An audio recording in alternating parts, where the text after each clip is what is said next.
hit this first topic. Talking about how Zillow is going to prohibit listings that are privately marketed starting in May. So let's unpack that. I know we have some strong opinions, some strong feelings around that. Definitely our love-hate relationship with Zillow, but definitely, man, it's worth understanding and diving into.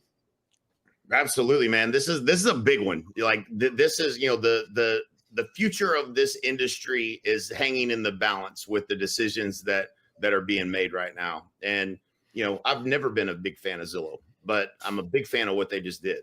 When it comes down to, these companies that are wanting, especially specifically Compass, like, wanting to take their listings and take them off market, it seems like a good strategy. It's a bold strategy. But the underlying question is, what's best for the consumer? Is that best for the consumer? If you've been to anywhere else other than the United States and Canada and tried to look at real estate, and there's 3 different listings on classificados.com with 3 different prices from 3 different agents, and you see how real estate is done everywhere else in the world, you would never trade what we have for that. Like it is not, from a buyer perspective, it's terrible. From a seller perspective, I mean, I'm just using Puerto Rico as an example, and that's actually improving and moving in the right direction in Puerto Rico. But it was awful. Like the seller that my house that was listed, I was living in, I was leasing the house in Dorado Beach East.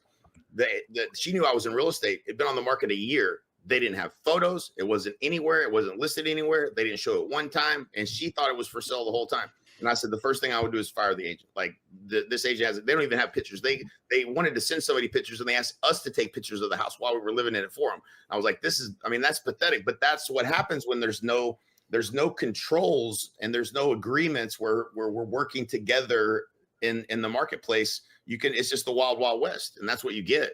And that's the worst case scenario, is we're going back in time to a place where the data is not true. You can't find information. You can't find comps. You can't trust the square footage being correct.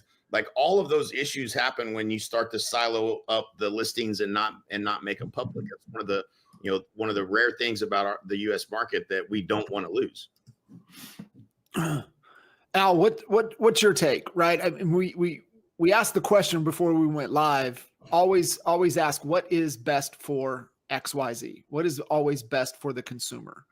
Well, what is best for a particular home seller? It's we all know that supply and demand is a law that you can't buck on it. It is what it is. It's a principle. It's a law, because it's a fact that the more buyers you can expose to any product, I don't care if it's a car. If you had let's say a old Cadillac collector vehicle, right? And you're like, all right, I've had enough fun with this. It's time to sell it. You have a choice. You could put it out on the biggest car portals out there to get the highest exposure to the most amount of buyers, which then in theory, not in theory, in fact, you're going to get the highest offer, versus, or you could put it on your front lawn, and you can hope that somebody that just happens to drive by that street and the time that you have it out on that lawn is going to see it, fall in love, and pay you the highest price. And we know by putting it out there, which is why all the biggest marketers want their listings exposed at the highest to the highest number of buyers. So what are the consequences if you don't? There was just an example Leo had brought up about a deal that closed about 23% below every comp in that particular neighborhood.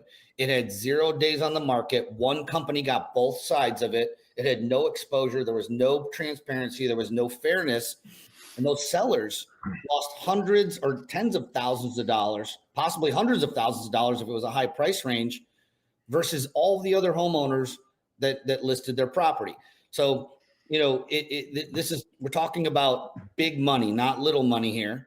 And I believe that obviously, self-serving, Zillow did it as a they're positioning it as a consumer move, but it's also serving them. Let's not pull punches here. They want every listing on there, including for sale by owners, which I want to get your guys' take on that. So for sale by owners aren't put into the MLS ever, right? Unless of course they go with one of these FSBO companies. So I wonder if they're going to rip those off Zillow if they don't list. That would be a nice little rule. I don't think they're going to go in that direction, but they're positioning themselves from the consumer standpoint. That's EXP agrees with it. if it basically comes down to, if you don't put if you list a home and you don't have it in the MLS within 24 hours and Zillow somehow finds out about it, that they're marketing the property to another group. I read specifically it's another group. For instance, your office only. If you're going to allow, and the argument on the other side, let's talk about that as well. It's not right for every home seller out there to put their home on the, out there on all these portals and put it into the MLS. They just want private. Okay, fine. What do you guys think the percentage is of all home sellers that are out there that are potentially want to market? And I haven't met one seller that said, don't give me the highest price. Exactly. I want just a mediocre price. I mean, yeah, if it's 20%, 20% below market, that's fine. Okay, cool. There's a ton of investors that'll go out there and buy those deals off market. They happen every single day. That's fine. But someone that hires a real estate agent, most of the time, I would say all of the time, they want the best terms and price for their home. And in order to do that, it has to be exposed. Have you guys ever met a seller that said, hey, I want the highest and best price and best terms. That's what I want to hire you to do, but I don't want it advertised anywhere. Yeah. I don't have to sell it. The sellers that aren't really sellers. Those are the people that I'd sell it if I could get this price. Like it's not not your ideal seller. Those are not the people I like to work with. I know that. Yeah. They're not highly motivated. No. And if they're not highly motivated, when you do all the work and bring them an offer and they don't take it, then you're scratching your head. You worked for free. And you're wondering, do I really want this listing? Are they really all in and selling it, or are they just kind of interested? So I think committed sellers. Absolutely. We do. And I believe the market conditions we are in currently in the States and obviously in Canada as well, is that like you will be wasting your time with want tos. You have to find the have tos.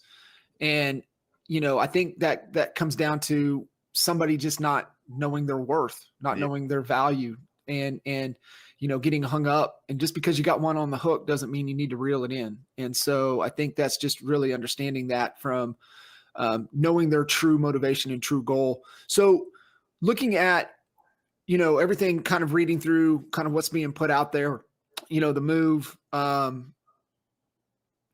mean, just being able to be able to create the most amount of exposure. And it really ties into the whole second point as well. The second thing that we want to touch on in Leo's stance on, if we don't do this, what we can potentially and possibly experience and see. And I think that truly only comes from, he touched on it when we had him on One Big Fire at the end of last year. He touched on it again in Cleveland last year. And I think it's only having the viewpoint and understanding of how real estate truly happens in other countries. And, being able to work with our boys in Portugal, it's wild, right? It's just absolutely wild. You have the firsthand experience in Puerto Rico, but just being able to hear how they have to go about navigating things in Portugal, it is just, it's ridiculous. Like, I don't know how we could do what we were able to do, even as a consumer looking for properties and not knowing you got to do all the due diligence. It is just not what is in the best interest of buyers, sellers, anybody. It's going to be interesting how this plays out, guys. Like truthfully, I like the angle that Refkin's taken. He's trying to make a bold move. I think it's crazy. I think he's absolutely nuts, because I know, like, you're betting on one of two things at this point. If he sticks to his guns on this, which he'd be crazy to do, there's a lot of backlash from agents, a lot of backlash from sellers that would come from this. If inventory starts to climb and we have an abundance of inventory, meaning rates stay high and we eventually get some inventory on the market, or they come down enough where people start selling, then this doesn't work, right? You have houses that expire. That becomes the market could help him win this, or it could help him lose this. But if there's not a lot of inventory, then he does have a competitive advantage to a certain degree. And so the market, the timing of this is going to be very important as to whether or not it's going to work or not. If he chooses to die on this mountain, which Rob Edwards is watching from San Francisco, made a comment on YouTube, he's been building this for the last 5 years. He's going to die on this mountain. He might very well die on this mountain. They still haven't figured out how to turn a profit. If you're a Compass agent, go listen to the calls that are done. The public the public calls for Compass and listen to the strategy they're talking about to all these investors. They're not an agent-centric company. You guys don't like. Unpack that, cuz I think that's important for everybody to really understand, so they can get the full understanding of how and why decisions are being made like this. Yeah, 100%. Compass is trying to be the brand. They're not trying to support the agent and make the agent the brand. They're trying to be the brand. And if they are able to be successful at doing this and moving all that inventory in-house, what's to say they don't change their independent contractor agreements and put them all on 60-40 splits like the old days, because they control the marketplace.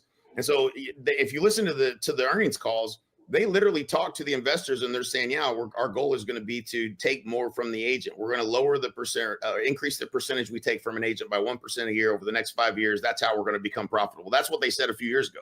So if you're over there and you're like, go, I'm big Compass fan. You're literally sitting in the lion's den. They're looking to take more and more from you, not help you.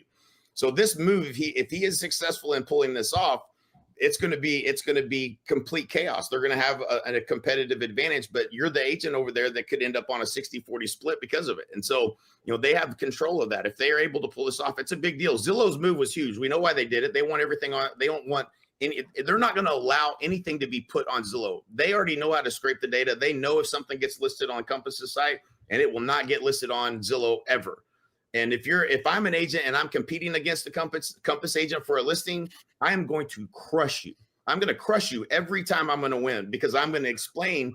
And this is why I love, the understanding what moves the competitors are making and what they're doing and saying, oh, see 25% of all listings before it hits MLS. I said, if I sit in front of a seller and I explain to them 71% of all sales are done by a cooperative agent, that means you're leaving the largest chunk of the potential buyer that might pay the most for your home completely out of the picture about knowing about your property. That is not what's best for you in terms of marketing. Would you like to attract the high offer, or would you like to attract the low offer? Well, I want to attract the high offer. Then we need to get the most eyeballs on this home as possible. I will beat every Compass agent over and over and over again with just that one thing. You gave me that one thing and I can go beat you now. And so if they're going to potentially lose agents over it, there's going to be a lot of noise. It would be it's a crazy ballsy move to stick to it. If he sticks to it, he's crazy.